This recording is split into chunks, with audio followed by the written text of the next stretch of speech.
Hello, welcome to my channel, Edible Thoughts Makes. My name is Stephanie, and today I have a featured finished project video for you. The way I usually do these videos is I try to keep them 30 minutes or less. I go through the pattern specifications. If it is a paid for pattern, the information that I share with you is all information that you would receive prior to purchasing the pattern, so I don't give away any information that is in the paid for pattern.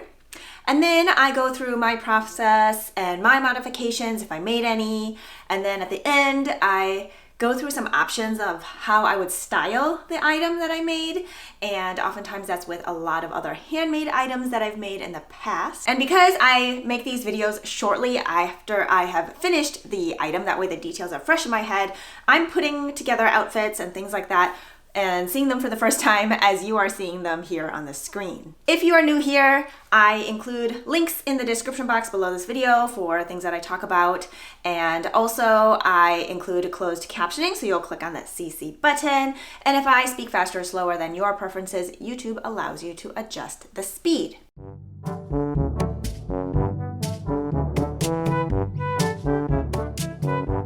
So today we are talking about the Nebula. It is a pattern by Andrea Mowry.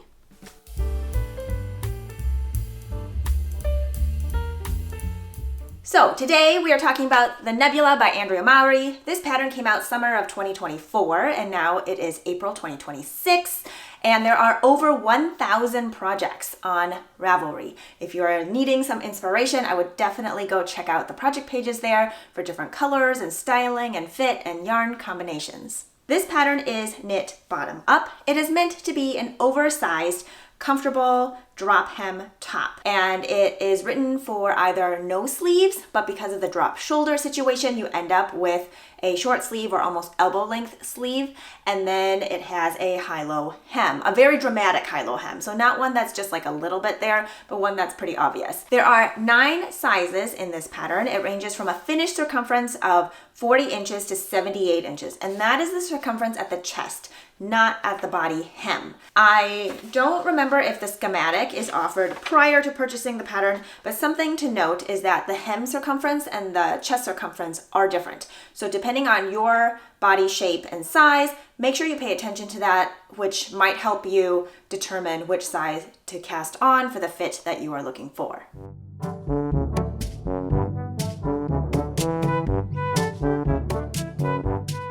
The intended amount of positive ease is a very big range. It's written to be for a 10 to 24 inches of positive ease. Again, choose what works best for you, taking note that the hem circumference is not the same as the chest circumference. The samples modeled by the designer have, I think, 23 inches of ease in the gray version at the chest and 14 inches of ease at the hem.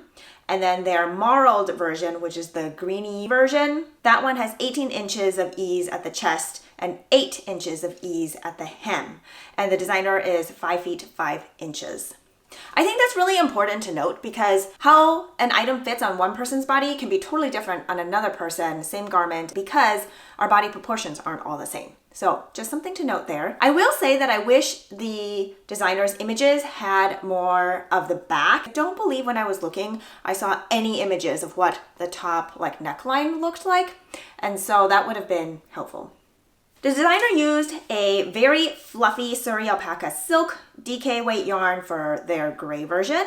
And then for their marled version, they used 1 strand of fingering weight held double with 1 strand of lace weight. However, the lace weight they used is a Suri alpaca silk, which I find to be a heavier lace weight, almost fingering weight sometimes, because it is so much floofier than, let's say, a mohair silk yarn, which is also classified as lace weight. Just something to note if you are figuring out color combinations and yarn combinations, pay attention to the fiber content as well, because that's going to make the fabric behave differently. If you want something that's looser or airier or drapier, then maybe you don't want as much fluff to fill in everything. However, if you want something that is maybe less see-through, then maybe you want something with more fluff. Or maybe you're going to hold 3 strands of yarn together to create a different kind of fabric. But just something to note, because I think the fabric for this particular garment is a little more unique in the sense that she uses a very, very fluffy DK weight yarn, but the needle sizes are not as big as you think they would be for the gauge.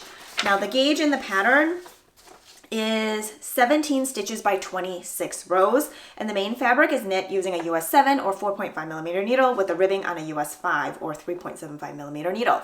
Now, generally, if I'm looking at that needle and gauge combination, I would think something was off. I would think I would need a US 9 needle to achieve 17 stitches. That just isn't the case here based on the yarn used.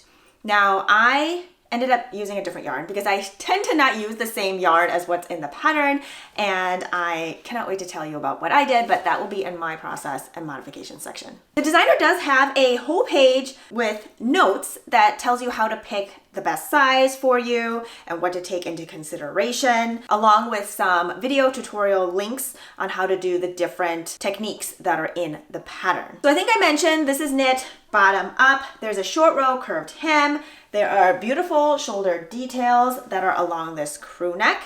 And the body is worked in the round until you divide for the top section. Then all of that is worked flat, and the shoulders are finished off with a 3 needle bind off. Then you have the sleeves to pick up. They're relatively short because of the drop shoulder situation. You're already partially way down the arm. And then the recommended cast on and bind off is tubular, but depending on your preferences or maybe the yarn you're using, you may choose to do that or not. Techniques included in the pattern are long tail tubular cast on, ribbing, knitting, purling, German short rows, cable cast on, backwards loop cast on, mattress stitch, 3 needle bind off, picking up stitches, increasing and decreasing. Now, just to note, if mattress stitch is something that shies you away from everything, I will tell you it's just a really little bit. It's like under the arms where you will do a tiny bit of mattress stitching. It's actually pretty clever because it creates this like teeny bit of sleeve away from the body, but it's literally like an inch or so underneath each arm that you are mattress stitching together. So in general, if you're like, I don't do anything that has mattress stitching, it's a very, very tiny bit.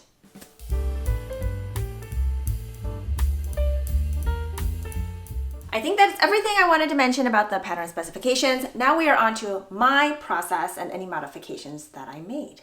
So I picked size 2. My hip circumference is larger than my full bust circumference. And so I picked size 2, which gives me, I think, about 13 to 14 inches of positive ease at my chest circumference, 5 inches of ease at my hip circumference. However, because it is a short row curved hem, it's a little trickier to figure out how you would measure it. I can't tell if it ends up giving you more room because the front is higher than the back. So the circumference is at an angle, right? So it's not going around your hips in a circle because I just said it's going at an angle. Anyway, something to note and just be aware of when you are figuring out which one to pick. I did achieve gauge, though in some areas it may be closer to 16 stitches for 4 inches than the pattern's 17 stitches for 4 inches. Because this is such a floofy yarn that I chose, which I will talk about in a minute, the tension isn't super consistent throughout the fabric because the fluff will catch on the needle sometimes, and it honestly wasn't as bad as I thought it could be. And I definitely prefer knitting this chunky weight mohair to knitting lace weight mohair on its own. I have tried that maybe once and I really did not like the process of it, so I've never done it again. But this feels different. I think it's because it's a little more substantial so I can feel it. Also, the cotton core has no elasticity to it, and so I can really feel it when I grabbed the yarn, whereas with a lace weight mohair, I couldn't tell if I got it or not, and so that was just super annoying to knit with. I found this process enjoyable. I did use the recommended needles, so a US 7, 4.5 millimeter for the main fabric, US 5, 3.75 millimeter needle for the ribbing. Now, let's talk about the yarn that I used. So because her gray sample used a very fluffy DK weight yarn, I thought, okay, what can I use that doesn't involve holding 2 yarns together that would achieve something similar? Now, Pearl Soho had more recently released this new base. I think it was at the end of 2025. It is called Paintbrush Mohair. I'm going to hold up the label here. This is a combination of 75% kid mohair, 25% Peruvian Pima cotton, and that is the core of it. It is considered a worsted Aran weight to a chunky, bulky weight. And the recommended needles are a US 7 to a US 10.5, which is the equivalent of 4.5 to 6.5 millimeter needles, just depending on your gauge, which would then vary from 13 to 17 stitches approximately. And everybody's tension is different, so your gauge may vary. They come in 50-gram donuts, and it's 120 yards, and you don't have to wind it after you receive the yarn. I did receive this yarn as yarn support, and I am so delighted that they trusted my creative process to create the most joyful cotton candy sweater I have ever knit. I have a little bit of the sky blue yarn here so I can show you what it looks like prior to knitting, and it is just so fluffy. You can see all of the fluff coming off of it, as well as this white cotton core down the center. In hand, it feels much more like a Surrey alpaca silk would. I don't know if it's due to the fluffy nature of it. It doesn't have any itch factor to me at all. Now, sometimes with mohair, that's the lace weight mohair silk, I do feel a little bit of a prickle occasionally. It's not enough to bother me or not wear it, but I do feel like it's kind of underlying there. And if I got too hot, I would definitely feel it. However, with this, again, I've not worn this much yet because I just finished it. So I've not worn it for a whole day. I have no idea how it would wear as my body temperature kind of goes up and down. However, I can tell you currently, I feel zero itchiness, and I feel like I'm wearing nothing but this beautiful cloud, and it feels delightful. It is up against my neck here. I do not have a t-shirt underneath, and it feels just so comfortable.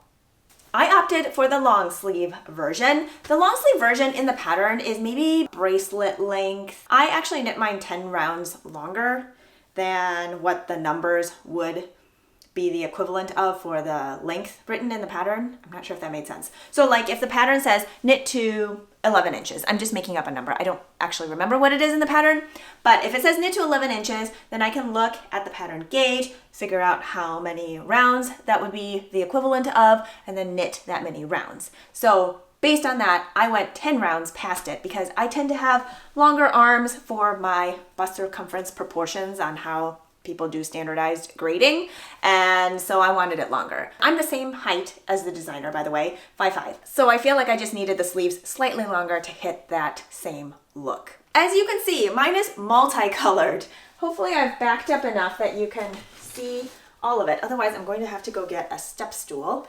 But I opted for many, many colors to make this beautiful cotton candy fluffy sweater. Actually, you know what? I am going to go get a step stool. I'll be right back. Okay, hopefully you can see the entire body of the garment. The bottom here I did azure blue, which is this beautiful royal blue color. And then before I finished off the hem, I did, I think, 3 rounds of the sky blue, which is a beautiful light blue. Then I went into lawn green, which is this lovely Kelly green color. You can really tell where the short rows are, and I love that. I think it looks really cool with it just having some rounds in the front, but a bigger chunk in the back. Then I did another set of the sky blue. I think I did 3 rounds, although that's funny because I think the other areas I did 2 rounds. I must have just forgot how many I wanted to do. I thought I did them all the same, but I guess I didn't. So then I did this fresh honeydew color, which is a beautiful honeydew color, and I knit until that ran out. Then I did a few rounds of the sky blue. It looks like I just did 2 there, but earlier I did 3. Oh well. And then I went into apple blossom, which is this light, beautiful peach color. Then I went into fresh grapefruit, and that is a very aptly named grapefruit color. And I don't believe I finished that one off. I did finish off the apple blossom color. And then I wanted to do my shoulders in the sky blue. And since those are ribbed, I did do 1 row of the sky blue prior to starting the ribbing. And that made sure that I didn't have the pearl bumps show through in the ribbing. I just wanted a very tidy line there. And then I wanted to make sure my neckband went into my shoulder section seamlessly. I'm going to turn around and hopefully you can see the back section.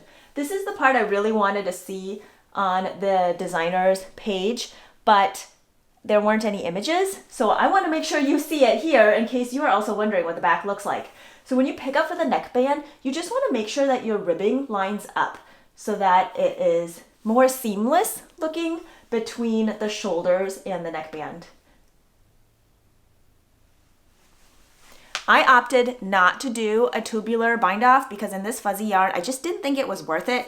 And I thought it would be super frustrating having to thread that needle through to do that rounded edge there. And I wasn't interested in doing that. I just did a bind off in pattern and I used a US 8 5mm DPN to do that because I wanted to make sure it was not going to be too tight. This yarn, again, has no give because the core is cotton and I wanted to make sure it would fit over my head, and I do not like a tight bind off. It just really bothers me. I feel like even if I can get it over my head, but the bind off's tight, I will always feel it as I'm moving around. So wanted to make sure not a tight bind off, and my trick for that is to go up a couple of needle sizes in doing the bind off so my tension can still be even. I don't have to really focus on making it super loose and then have wonky stitches. Then you pick up for the sleeves. I did the sleeves also on a US 7. I probably could have done a US 8. Some people find knitting in small circumferences, you tend to be a little tighter. Because these sleeves have so much ease in them, I wasn't really concerned, so I just did a US 7, but I suppose if I wanted it to look more airy, I could do a US 8. I had pre-blocked this prior to putting on the sleeves. And then after I knit the sleeves, I actually haven't blocked it. I feel like if I did, the fabric might open up or relax a little bit more, but I don't imagine it's going to really grow or stretch a lot. So I will do that at some point. I just haven't done it yet. For the sleeves, I also bound off with a US 8 DPN. Didn't want it too tight. But then afterwards, I noticed that it wasn't really keeping its cinched in shape very well. So my trick to that is elastic thread. I always have a spool of elastic thread because I feel like it's so useful. I did end up putting 2 rounds of elastic thread in the neckband. I'm going to see if I can move closer so you can see it. Maybe it isn't visible from the outside. I like to do it on neckbands to prevent them from stretching out. I won't wait until they stretch out. I'll just put it in preemptively, and I find it great because I can, again, still stretch it to put over my head, but it's not going to stretch out. For the cuffs, prior to putting in the elastic thread there, when I wanted to pull them up, they wouldn't stay up because it was getting stretched out and just staying that way.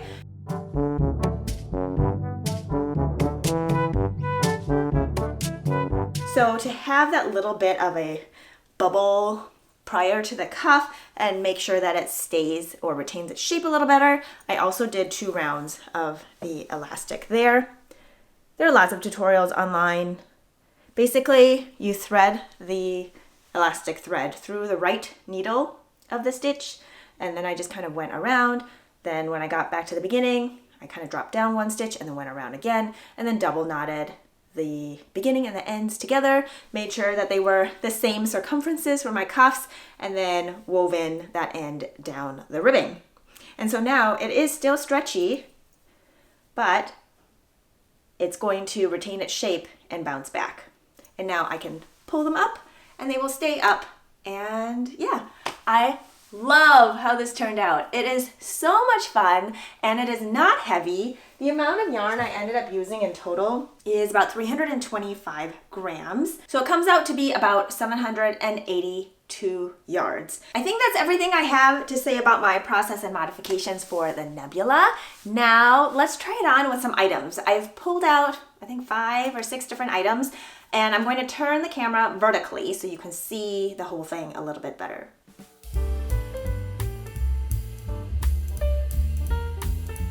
All right, hopefully things are in frame here. I have it currently paired with light wash jeans. These say they're high rise, but I don't think they're as high rise as some of the other high rises. The waistband hits right below my belly button, maybe half an inch or so.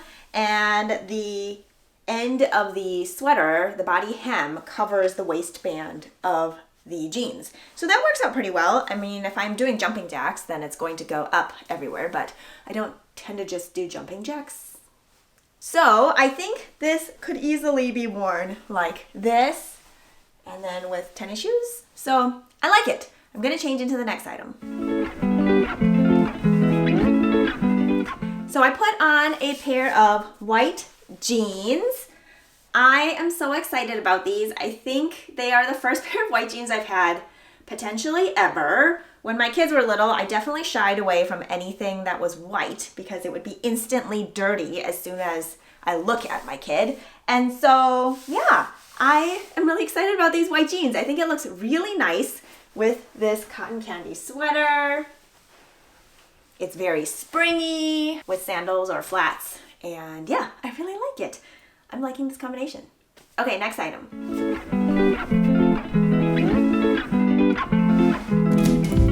If you've been around for any length of time, you will know that I adore these super bright green linen pants. They are a pattern by Helen's Closet. These are the June pants pattern, which also has a shorts view. I've made probably a dozen of the pants and shorts combined, and I just love them. So these have inseam pockets. They are an elastic waist. They are wide-legged. And this is fun, right? If I want to super stand out and be very colorful, I think these green pants really go with anything. All right, off to the next item.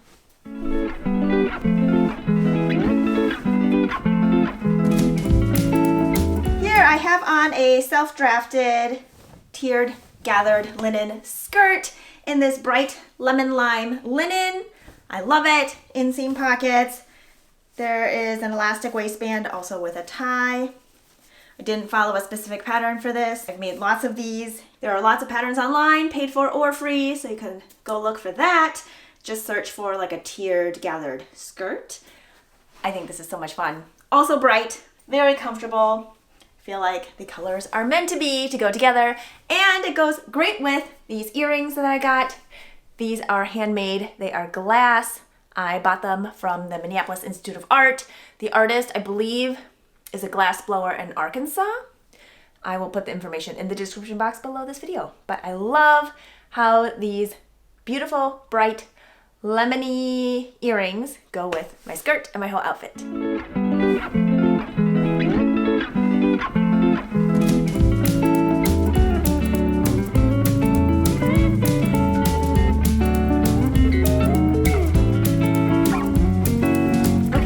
So this is a Lawrence dress, another pattern by Helen's Closet. It's a linen dress. I made it in 3 different colors. The top is white, and then I have a flax colored linen here, and then this beautiful cool toned sky blue. I think this is really fun. Because of the high-low hem, the front sits at my natural waist, and I think that works really well with a dress that flares out in the gathers, and it hits right at where my pockets are, so my hands can easily go in my pockets. This is so much fun. I love it. I think the blues go well together. It makes me think of blue skies and summer festivals. I love it. Okay, I have one more thing to try this with, and I think that's it.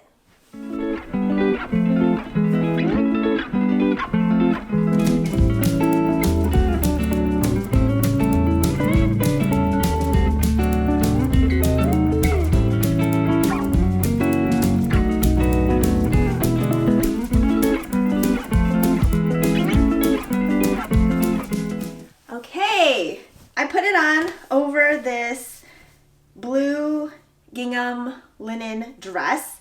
I forgot what kind of linen this is. It's meant to be very wrinkly. It's very textured. I think it's called washed linen, maybe. I can't remember. And I kind of self-drafted this dress. It has a drop sleeve top that I took in so it wasn't as boxy in the body section, but it had to be boxy enough for the whole thing to go over my head because there aren't any buttons or zippers. And then I super cropped it to above my belly button and then added a gathered skirt with inseam pockets to it. And then because it is a drop sleeve, it still fits under this sweater because this sweater has a drop sleeve and it has very wide circumference for the sleeves, so it fits comfortably. I was kind of curious if it would fit underneath because it doesn't fit underneath a lot of things very easily unless it has a very deep armhole, but it fits under here really well. And I think the gingham is so much fun with these bright, bold, fluffy stripes. Okay, super fun. This is a winner. I love all of the outfits paired together. I think it is so refreshing and bright and fun and very springy. Our spring weather can range anywhere from snowing to 70s.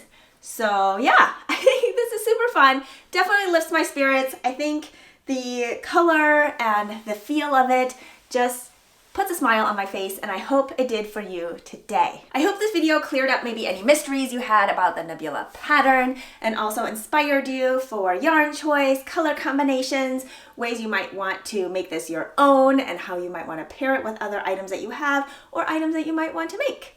So, cheers to being creative. I hope you are doing well, taking care of yourselves, your loved ones, and your neighbors, and I will talk to you next time. Bye!